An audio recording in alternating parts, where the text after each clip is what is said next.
Hallo daar, dit is alweer sulke tyd en wat 'n voorreg. Maar ek het vandag 'n tawwe vraag vir jou. Watter Jesus ken jy?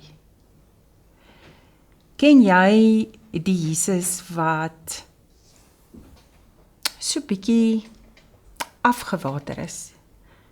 Liewe Jesus. Wat is die beeld wat jy kry as ek sê liewe Jesus? Is dit van 'n babietjie wat in doeke toegedraai is en in 'n krib lê, hulpeloos? Is dit die Jesus wat saam met die kindertjies sit? Kinderbybel Jesus. Is dit dalk 'n Jesus wat in 'n glasvenster is met 'n stralekrans om sy kop? Gentle Jesus. Want as Jesus dan nou so gentle Jesus was, hoekom was die geestelike leiers so ongelooflik aggressief en kwaad dat hulle hom eintlik wou vermoor? As gentle Jesus, liewe Jesus dan nou so onskadelik was, hoe het dit dan gebeur dat hulle so reageer? Dis asof die vyand dit reg kry vir my om in die wêreld en in ons harte 'n afgewaterde Jesus beeld kom laat posvat. Die Jesus wat nie sy stem verhef nie, hy het altyd 'n glimlag op. Hy wandel soos in 'n sprokie deur die velde. Ons gryp maklik hierdie liewe Jesus aan, 'n plat en vlak verteerbare beeld. Is dit nie so nie? Ons voel 'n bietjie ongemaklik om aan Jesus of Yeshua, wat sy Hebreëse naam is, as 'n rebel en 'n uitdagende figuur te dink. Want dink 'n bietjie, hy het hierdie fariseërs en sadduseërs, hierdie skrifgeleerders, hy het hulle nogal aangespreek. Hy het nie sy woorde verpak nie. He called them out. Hy het hulle uitgedaag. Ek wil gou vir julle 'n bietjie lees. Matteus 23. As jy saam met my wil lees.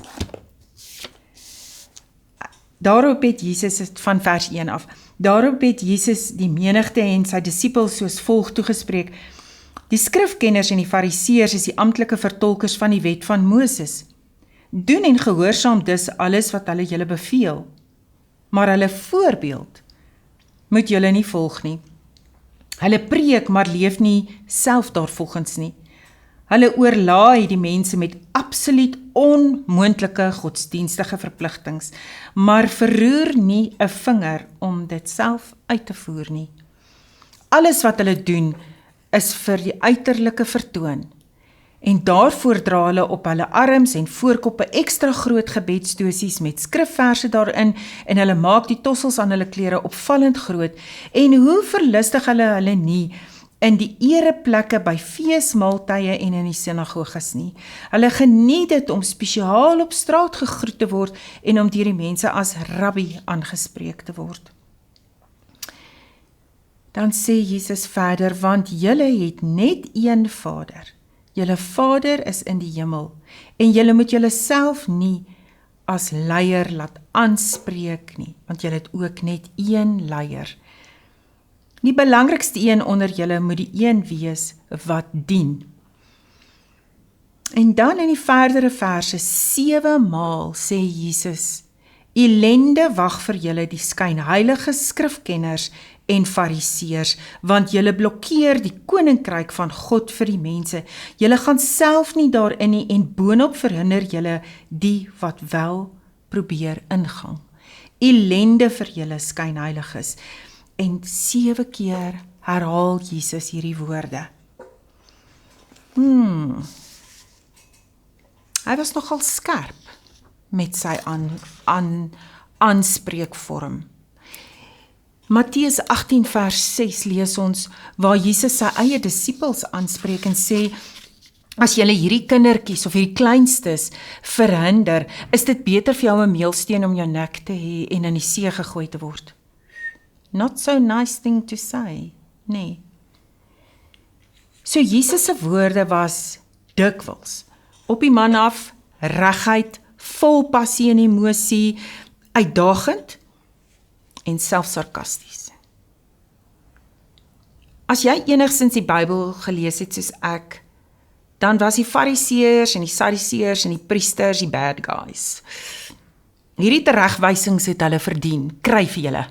Julle het dit verdien. Maar, wat van ons? Verdien ons nie dalk ook hierdie teregwysings uit Jesus se mond nie?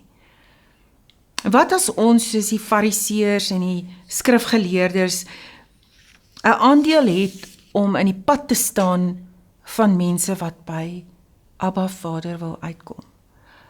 Wat as ons, ek wil amper sê 'n banier ophou wat sê access denied?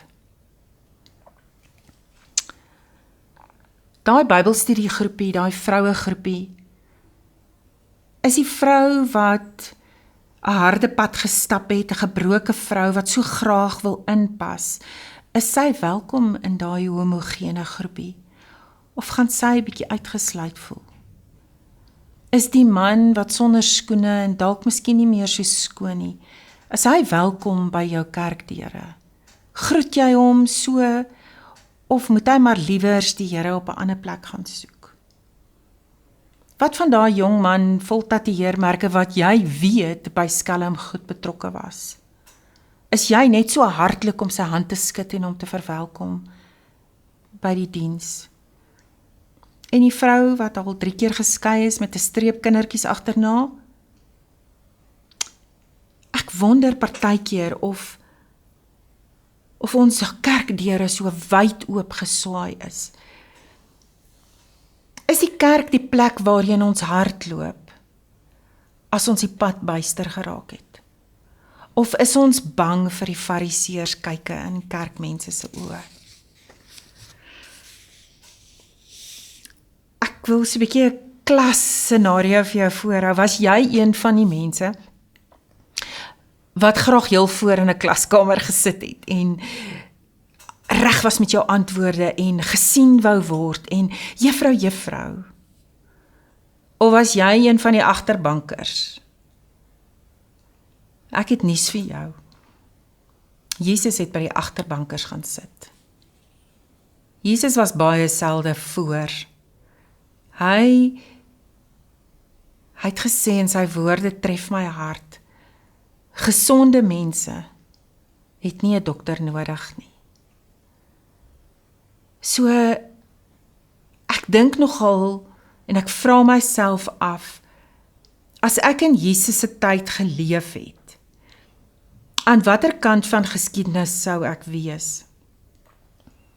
Sou ek dalk geskree het, kruisig hom? Dit is te verskriklik om te dink, maar in watter paradigm, watter manier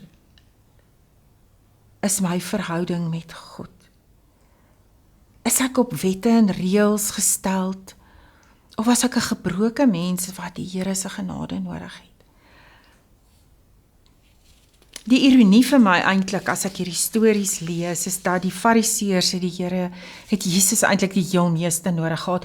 Hulle het soveel kennis gehad om te kon weet die Messias is op pad, en tog het hulle hom nie herken nie. Is ons kennis nie partykeer 'n struikelblok, sodat ons nie sien wat ons moet raak sien nie? Is ons in ons optrede dalk meer Fariseer as Jesus? En daarmee bedoel ek, is ons Jesus se hande en voete in die wêreld, of is ons 'n struikelblok? Hoe wyd oop is jou arms? Daar was so rukkie terug, of 'n tyd terug, was dit nogal mode vir die bandjies om die arms wat sê, what would Jesus do? Die WWD. En ek vra myself, what would the real Jesus do? En ek daag myself uit. En ons claim so maklik, ons eien so maklik Jesus se genade vir ons toe. Ag, liewe Jesus sal verstaan as ek nie met hierdie mens 'n pad stap nie. Regtig? Regtig? Is that what the real Jesus would do? So Yeshua, Jesus, het nie geskroom om die establishment van die dag, hulle vals lerings uit te daag nie, om hulle uit te roep vir julle ouens wat met woorde my dien, maar julle harte is ver van my af. Want hy het gekom om die brug te wees. En wat doen ons mense? Ons kom staan in die pad. So ek wil vir jou vra, wat as jy die woorde hoor van Matteus 7 vers 23? Julle was nooit werklik my mense nie. Gaan weg van my af, julle het nie gedoen wat voor God reg is nie. Hierdie was kerkmense, julle. Hulle het in die Jesus se naam dinge gaan doen, duiwels uitgedryf. Wat as jy hierdie woorde eendag hoor? So my vraag vir jou is vandag, ken jy liewe Jesus? Die een wat nooit sy stem verhef nie? Gentle Jesus? Of ken jy Yeshua, die een wat nie geskroom het om 'n sweep te vleg en mense uit die tempel te jaag? Ken jy die een wat vir jou sal veg as kerkmense in jou pad staan om by God sy Vader uit te kom nie? Want sy missie was om ons en die Vader te versoen. Die een wat jou so lief gehad het dat hy sy eniggebore seun gegee het, en die een wat bereid was om die prys te betaal sodat ons direct access, direkte toegang kon hê. So my vraag is, watter Jesus ken jy?